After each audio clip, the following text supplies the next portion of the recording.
Okay, hello. So, ayun nga, nag-post ako before na about dun sa pag-check ng body fats. So, bibigyan ko na impressions. So, nasabi ko doon na it's not precisely and accurate. Okay, so play po natin para isa-isahin ko yung mga error. Okay, play po natin yung video. Idol using the old school, which is the caliper. Okay, stop muna natin. Okay, correction lang. Ang caliper measurement for the body fat is considered a traditional method. It's not entirely old school. A traditional method with limitations, so they are still considered a valuable and reliable tool for estimating body fat percentage. So especially when performed by trained professional. So until now, ginagamit pa rin po yan. So sana po ito ay malinaw po sa lahat na hindi po siya old school. So okay, play po natin ulit. Mostly on the chest. Okay, so dito sa chest, in between this side, on his nips up to this part. Okay, stop muna natin. Okay, balikan natin yung sinabi niya. Mostly on the chest. Okay, so dito sa chest, in between this side, on his nips up to this part. Okay, stop muna natin. Okay, and ang impression ko dun sa sinabi niya kung paano magsukat ng skin fold doon sa chest, ang sabi niya, in between daw sa shoulder and nipple. Di man niya sinabi pero nakaturo yung kamay niya doon sa shoulder. So, ang impression ko po yun ay, ang impression ko po dito ay mali po. So, hindi po sa shoulder to nipple.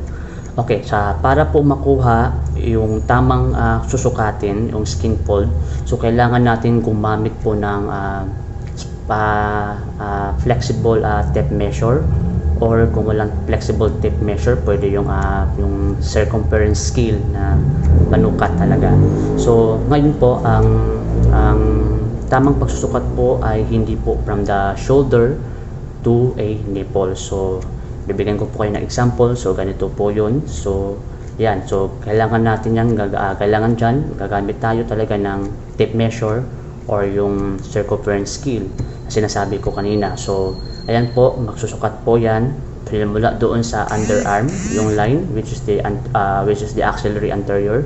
Yun po yung line hanggang doon sa nipple. So naka-diagonal po yan talaga. So yan po yung tama, hindi po sa shoulder to nipple. Ang tama po ay dapat po gitna or midway po ng anterior axillary and nipple, kasi tatlo yan which is the anterior axillary, yung gilid ng ating katawan, which is the mid axillary, and posterior axillary. So kung hindi man ako nagkamali, yun po yung tatlo dun sa gilid ng ating katawan. So ngayon po, play natin ulit yung video. okay. And then sa kanyang Kung abdomen paano naman, yung niya, kung paano siya two magsukat. finger, always on the right side ha. Kasi nga, bakit ka always on the right? Kasi nga, most of the individual, right-handed. Okay. So, sa tayo... Okay, stop mo muna natin.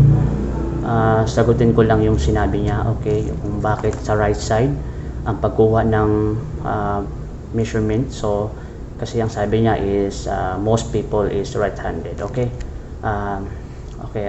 tama yun. So, most people is right-handed because it's a right side dominance. Okay, ang pagkakalam ko dyan, isang mga nababasa ko noon is the use of the right side of caliper measurement is primarily based on the established number one, which is a standardization and perceived of symmetry between the two halves, which is the right side, the right halves of the body and the left halves of the body, and also the prevalence of the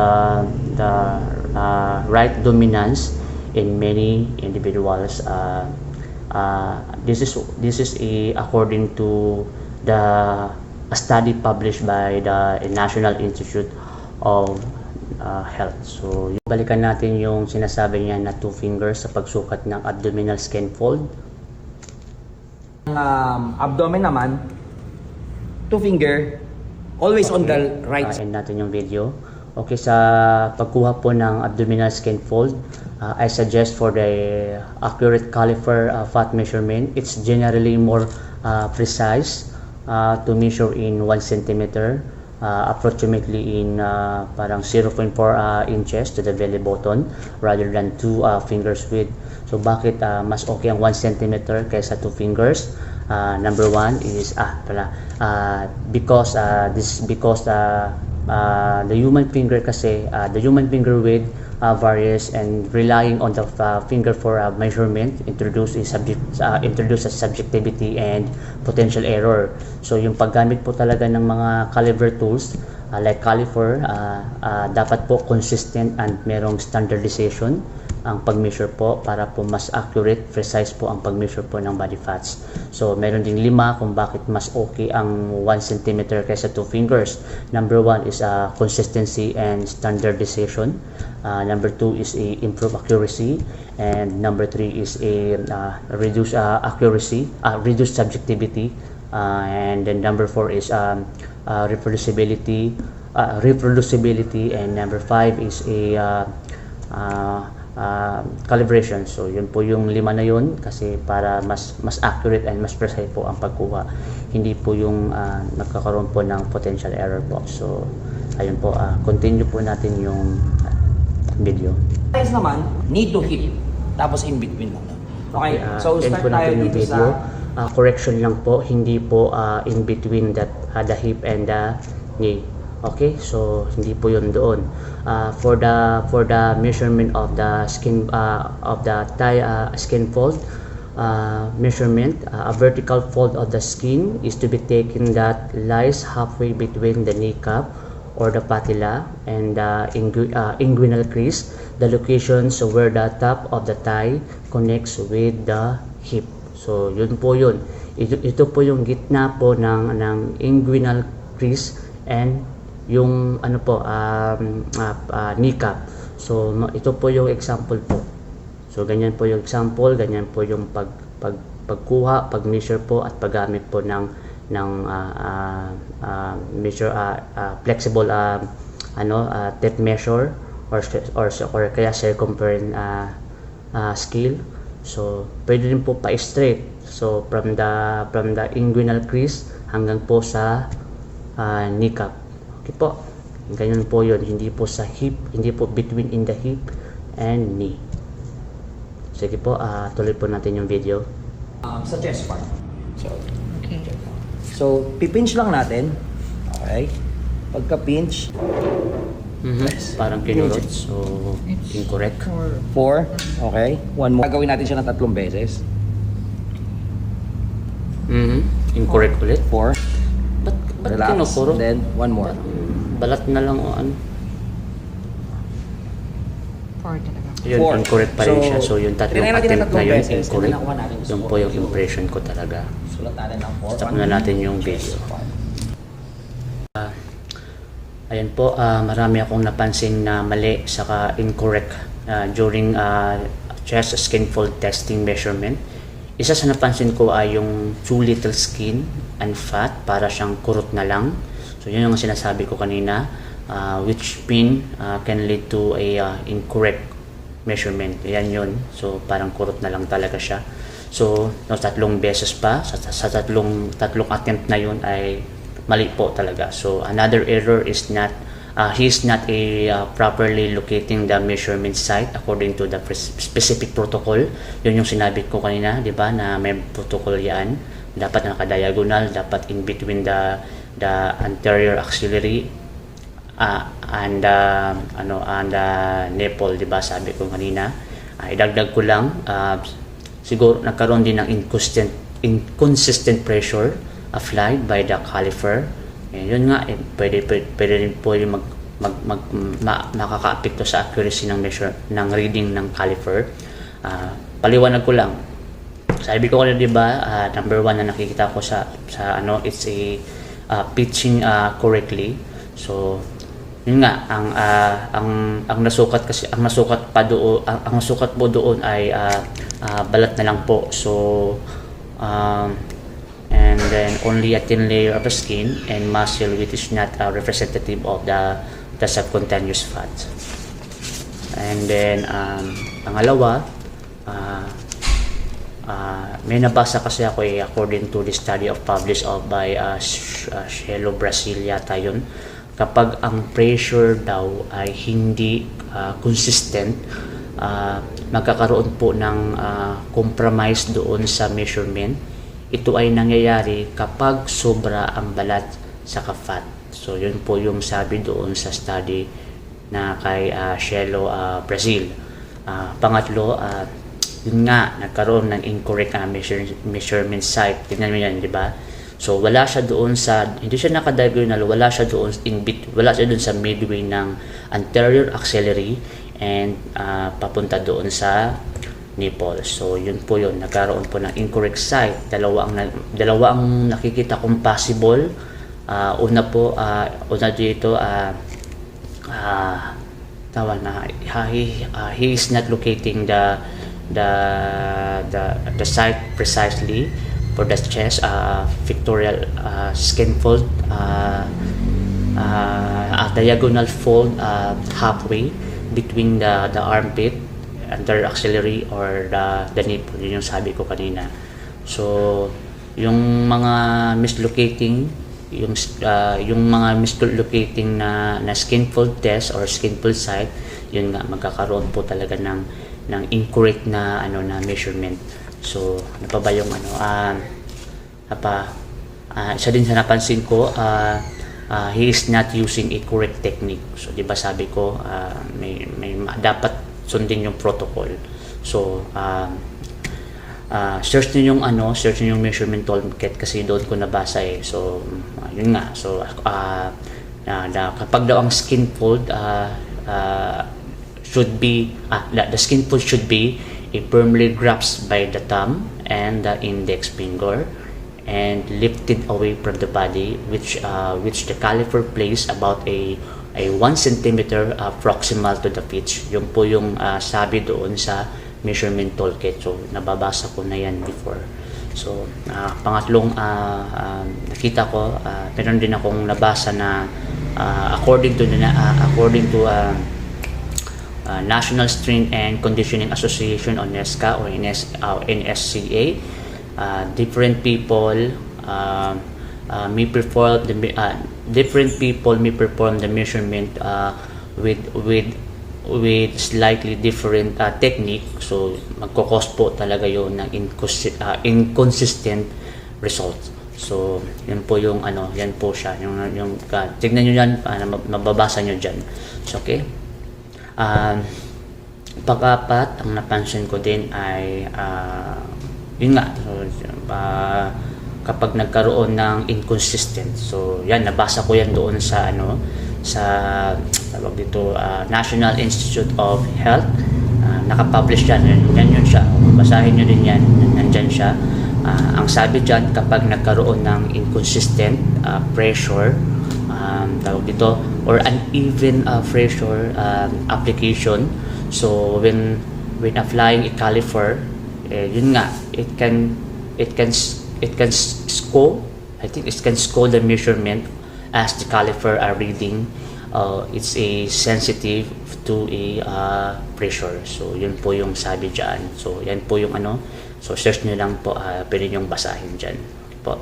Okay, start ulit natin yung videos. Ayun nga pala, ang impression ko sa lahat, it's incorrect po talaga. So kaya nga po nung nag-post po ako, dami pong mali.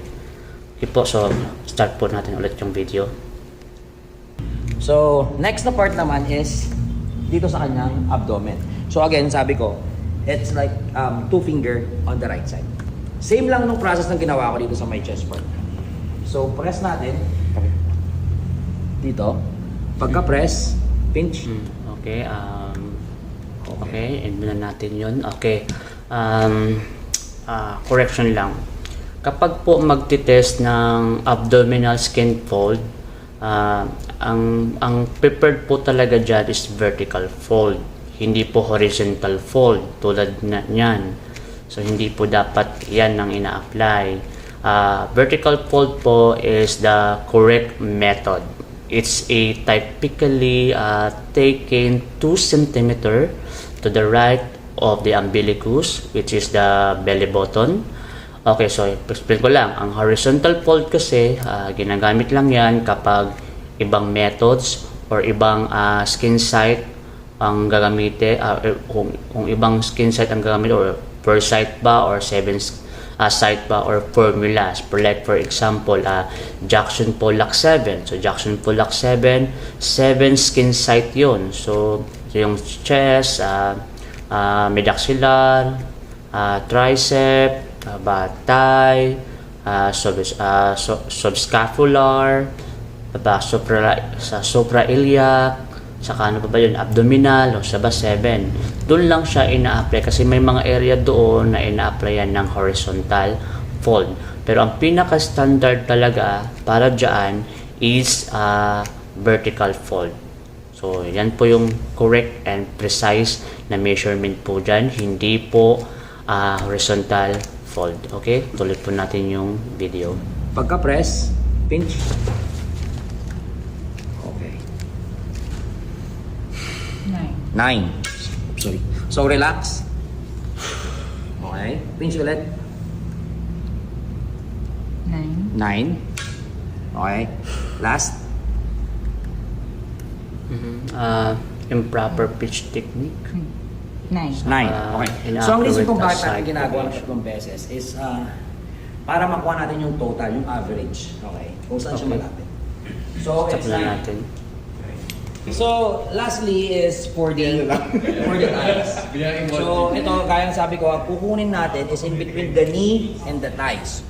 So, same lang din ng process. Okay, stop na ipipinch mo siya. natin. End natin yung video. Okay, so ang impression ko doon sa sinabi niya na magsukat daw sa between in the knee and the thigh. Okay. Ang impression ko po dito ay mali po. Measuring between the knee and the thigh is an incorrect location for the specific precise measurement. Mali yung between the thigh and the knee na sinasabi niya. The standard skin fold for the thigh measurement for the thigh involves measuring a vertical fold of skin and subcutaneous for fat on the midway of thigh.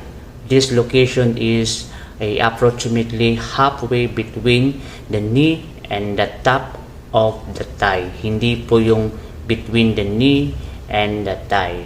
Okay po. So, yun po yun. Sinabi ko na po yung kanina na susukatin po simula sa inguinal crease hanggang doon sa patella or knee cap. So, play ulit natin yung video. So, dito. Dito tayo. So, tutok mo na dito. Relax na. Relax lang muna. Okay. Check. Can you check it? Obserbahan natin kung paano yung sukat ng tatlo. 11. So, relax. Pahinga yung motor. It's Ayun. 11. So, 11. yun, may nakita One more kong hindi maganda, improper pitch technique po yun. Saka inaccurate site location. Now it's 12. So, 12. hindi po Alright, so yun yung nakuha natin. So, paiba-iba. we have 4 Okay, end po na natin yung video. Explain ko lang. Okay, so ang nakita ko po doon is inaccurate measurement due to errors in the pinch of technique or and also the caliper placement. So paiba-iba po. So ang nangyari po doon, nagkakaroon ng inaccurate site location po. So kapag paiba-iba po ang caliper placement. So ang result po nito, ang tendency po nito is it can significantly impact the accuracy of the body fat estimation. So yun po, may ano po talaga doon, may magkakamali at hindi talaga accurate So, sa same lang din ng process. and then, so Okay, ang payo ko lang talaga para hindi magkaroon ng errors. Kaya sobrang daming errors yan. Tatlo yan, tatlo pa yan. Lahat yan, errors yan. So yun nga, para maiwasan yung errors, to minimize error in skin fold measurement for body fat estimation, please ensure a calm and comfortable to ensure the individuals being measured is relaxed and comfortable, to avoid muscle tension that can affect skin fold measurement. And then number 2 is a proper caliper calibration also. And then number 3, apply the measurement technique, so which is follow the standardized sites to identify and mark the measurement site accurately, as deviations can lead to error. So then another one, dapat consistent pinching. So pinch the skin and underlying the subcutaneous underlying the subcutaneous fat as the same consistent level. So hindi nagbabago-bago yung pag-pinch niya. Hindi pwedeng nag-pinch ka sa gitna, mag-pinch ka din sa baba, nag-pinch ka din sa taas, paiba-iba. So to avoid inclusion or muscle tissue. So yun yung nangyayari kanina sa video. Another one, impression ko. So another advice, so reducing systematic errors.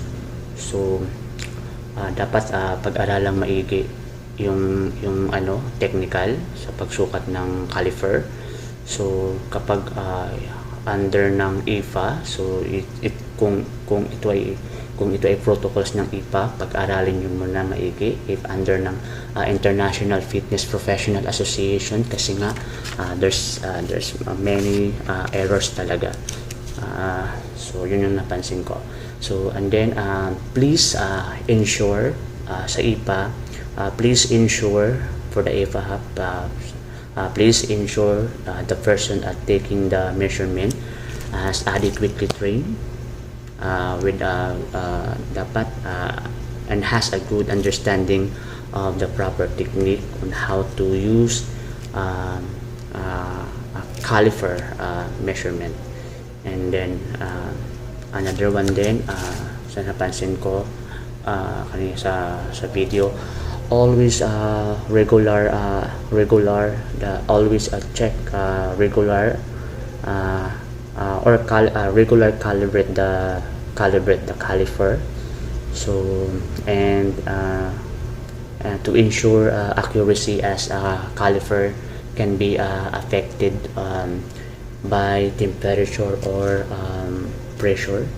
So yun yung isa ko din payo para maiwasan yung error. So sa final po, nilagin na dyan sa apps. Ang gamit lang yatang app ay parang trainer yata, I think, basta trainer pa. Ito yung slide ko na lang yung apps na ginamit nila. So pwede yung i-search sa Google. And then ang gamit dyan ay 3 skin site Jackson Pollock. So which is chest, abdominal, and thigh. And then so yung result dyan ay 6.6. So mali po yun, hindi talaga accurate, kasi kung i-compare mo yung katawan niya dun sa 6.6, so malayo po. And then another one, inulit daw. So ito yun. So yan yun. So kasi daw nagkamali, so inulit daw sa thigh area, pero ang result is 8.8 something. Okay, so mali pa rin yun kasi hindi pa rin nagtugma. Siguro ay kung titignan ko ang katawan niya as as my perception and observation and evaluation, ay parang ang body fats niya is between the 12 and 14%. That's still 12 between 12% to a 14% body fats.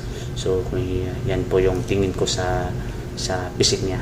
Okay, and then yun lang po, payo ko lang, sundin yung mga sinabi ko para hindi maiwasan yung errors, and then pag-aralan pang maigi, kasi ang problema talaga is technical skills on how to use a caliper measurement.